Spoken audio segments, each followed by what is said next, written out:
আজকে গোপালের ড্রেসগুলো ধুতে ধুতে একটু দেরি হয়ে গেল, এই জন্য ভালো করে শুকায়নি। এখন আবার এনে রেখে দিলাম, কালকে আর একটু রোদ্রে দিতে হবে। এমনি তো শীতের দিনের বেলা কাজ করে উঠতে পারি না, কাজ করতে করতে দেরি হয়ে যায়। আর ঠাকুর ঘরে ঢুকতে তো একটু দেরি হয়ে যায়, অনেক কাজ করেছি আজকে। দেখো ছেলের জুতাগুলো সব ধুয়ে দিলাম, ছোট ছেলের, বড় ছেলের, আমার সবার জুতা ধোয়া হয়ে গেল। এখন শুকায় নেই কিন্তু এনে রেখে দিলাম, কালকে আবার রোদ্রে দিতে হবে। ছেলে এদিকে পড়তে যাচ্ছে টিউশন, একবার গিয়ে আসলো, ভুলে গেল একটা বুক নিতে, আবার নিতে আসলো। এদিকে দেখো আমার গাছগুলোর অবস্থা দেখো, গাছগুলো কি হয়ে গেল, কেন যে এরকম হচ্ছে, ঝরে ঝরে পড়ে যাচ্ছে। দেখো একটা কখন যে পড়ে যাচ্ছে, এখন আসার পর দেখলাম নিচে পড়ে গেল। এত যত্ন করে গাছগুলোকে রাখা হলো, তারপরও ছিঁড়ে পড়ে যাচ্ছে, কেন জানি না। শীতের দিন বলেনি কি, এখন পাতাবাহার সব গাছগুলো কীরকম হয়ে যাচ্ছে, শুকিয়ে শুকিয়ে যাচ্ছে, কীরকম ভালো লাগে না। এমনি কিন্তু গরমের দিন আবার খুব ভালো লাগে। এই গাছটা দেখো খুব ভালো লাগে না, উপরে একটা থোকা আর নিচে আবার আরেকটা থোকা। আর এদিকে দেখো চন্দ্রমল্লিকা গাছ তো সব ফুলগুলো বুড়ো হয়ে গেল, একদম কীরকম হয়ে গেল, ফুলগুলো ছোটা হয়ে নষ্ট হয়ে গেল।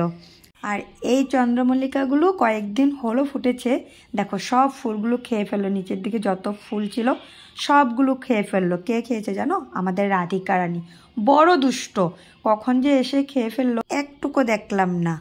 উপরেরগুলো খেতে পারেনি, এগুলো একটু উপরে উপরে ছিল, খেতে পারেনি, নিচেরগুলো সব খেয়ে ফেললো। আর এদিকে আছে দেখো, এগুলো এখানেও কয়েকটা ফুল খেয়ে ফেললো। আর এমনিতে এই ফুলগুলো ওরকম ভালোভাবে ফুটেনি। আর এদিকে অ্যালোভেরা গাছগুলো দেখো চারা উঠে ভরে গেল, কালকে দেখি সময় করে কয়েকটা চারা উঠিয়ে ফেলবো। অনেকগুলো চারা হয়ে গেল, আর এগুলো মোটাই হচ্ছে না, ছোট ছোট হয়ে যে ভরে গেলো, এই জন্যই মনে হচ্ছে যে মোটা হচ্ছে না। কয়েকটা হালকা হালকা করে দেবো, তারপরে বড় হয়ে উঠবো। এদিকে আবার চন্দ্রমল্লিকা ফুল ফুটে গেল নিচে। এই যে ইনি হলো আমাদের রাধিকা রানী, ইনাকে মনে কি কীভাবে যে মারবো, একদম ঘুষি মারবো। এখন চুপ করে দাঁড়িয়ে আছিস না, মনে কিছুই জানিস না নাকি তুই? কখন এসে গাছগুলো খেয়ে ফেললি, গাছের পাতাও খেয়ে ফেললো আর গাছের ফুলগুলোও খেয়ে ফেললো। যা হোক, ওনাকে একটু বকা ওকা দিয়ে আসলাম, কিছু তো বুঝলোই না, যা বুঝলাম তো আমি। ঠাকুর ঘরের কাজগুলো করে রাখলাম, কালকের জন্য অল্প তুলসী পাতাও ছিঁড়ে রাখলাম।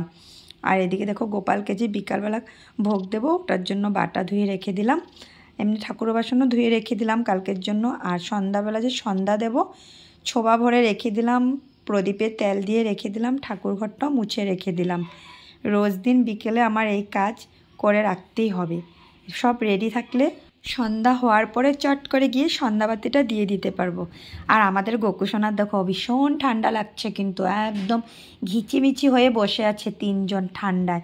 আর যাই হোক, আমার ভিডিওটা কেমন লাগলো বলবে কিন্তু। টাটা।